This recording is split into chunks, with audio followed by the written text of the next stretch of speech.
Guys মই এটা কথা আচৰিত হওঁ যে মানুহে মানুহক ইমান বেছি হিংসা কেলে কৰে। কিছুমান মানুহে মোৰ ভিডিঅ' চাই বেয়া পায়। তুমি মোক ব্লক মাৰি দিয়া, মোৰ কোনো প্ৰব্লেম নাই। তুমি নাচাবা, তোমাক কোনেও ফ'ৰ্চ নকৰে মোৰ ভিডিঅ' চাবৰ কাৰণে, বা ময়ো ফ'ৰ্চ কৰিব নাযাওঁ।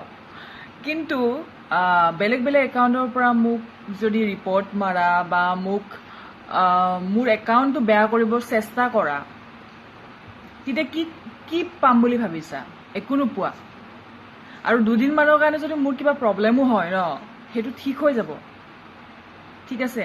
কাৰণ মই ৰাইটত আছোঁ, মই কাৰো বেয়া কৰিব যোৱা নাই। মই মোৰ কাম কৰিছোঁ, মই মোৰ প্ৰফাইলত ভিডিঅ' দিছোঁ, মই কাৰো বেয়া কৰিব যোৱা নাই কিন্তু, ঠিক আছে? মই মোৰ কণ্টেণ্ট বনাইছোঁ, ঠিক আছে? মই মোৰ কণ্টেণ্ট বনাইছোঁ, মই মোৰ কাম কৰি আছোঁ, আৰু মই 1000বাৰ কৰিম, সদায় কৰিম।